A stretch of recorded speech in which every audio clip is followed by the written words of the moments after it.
Why a Woman is Not the President by Grace Grogan. Next time you open Google, type in US presidents. Unending images of men come up. But if you type in Google presidents around the world, images of both men and women come up. The funny thing is that this country is supposed to be the most free and politically balanced, so you would assume it would have the most diversity in its leaders. And although there has been some diversity in the men that have been elected recently, the year is 2021 and there's still never been a woman president.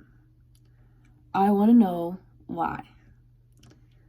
Some people say this is because women simply do not run, or they are afraid to run.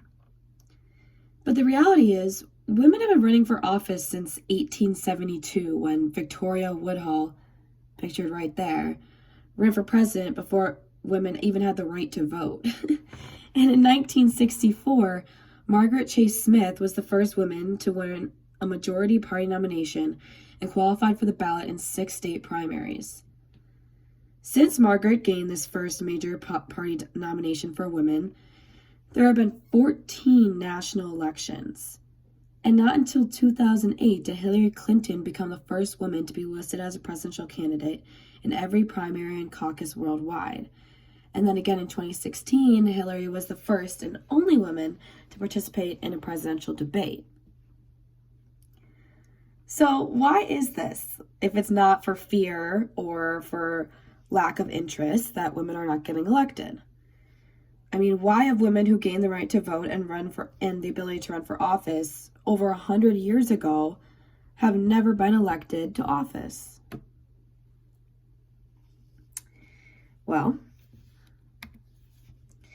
according to a study done by the Pew Research Center in 2018, the wide gender gaps in politics are due to the way people tend to view female leadership in the U.S. and the different, expectations for male and female candidates. A majority of the people that the Pew Research Center interviewed said that men and women have different leadership styles. I guess majorities say that women in leadership are generally better when it comes to being compassionate, empathetic, working out compromises or disputes, and standing up for what they believe in. Majorities surveyed also say that women are better at being role models for young children and maintaining civility and respect compared to men. Sound pretty stereotypical to you? In comparison, the men are better than women at taking risks, so the majority says. So, it is reported that there are benefits to women in leadership, and the majority of those interviewed said that having more women in office would be beneficial to the overall safety and well-being of both men and women in the U.S. and society in general. However, these women leadership styles are less of normal female behavior, and to me they sound more of a normal female expectations. Therefore, if a female leader does not act in the way of being kind, compassionate, and empathetic, as the majority says she has less support. For example, a quarter of the people interviewed said that being assertive and ambitious in politics for women hurts her chances of being elected when these qualities in men are attractive for leadership.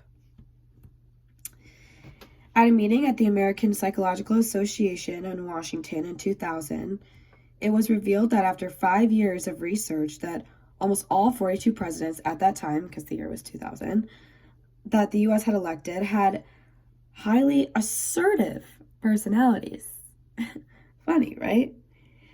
So, cycling back, if all the presidents we have elected, at least up until 2000, have been ambitious and assertive, then there's no way a woman could be seen as effective in this role, since these qualities we already found out before hurt her national support of being elected in the first place. So the whole societal system is skewed against women, where it would be very difficult for her to gain national support. And in addition, 6 out of 10 adults say that women's attractiveness helps her chances of getting elected too. And much fewer say that attractiveness has any relevance to men getting elected.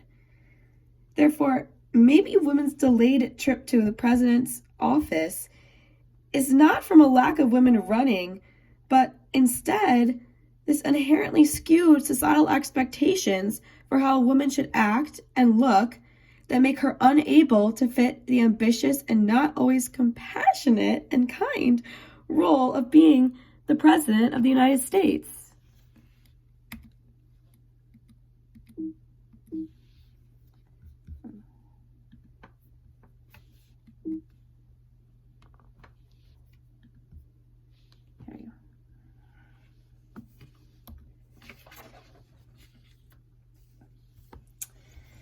In another study by two professors, Jennifer Lawless of American University and Richard Fox of Loyola Marymount, they identified these 7 factors that are listed on this slide as to why they think there's still a gender gap of politics in the United States.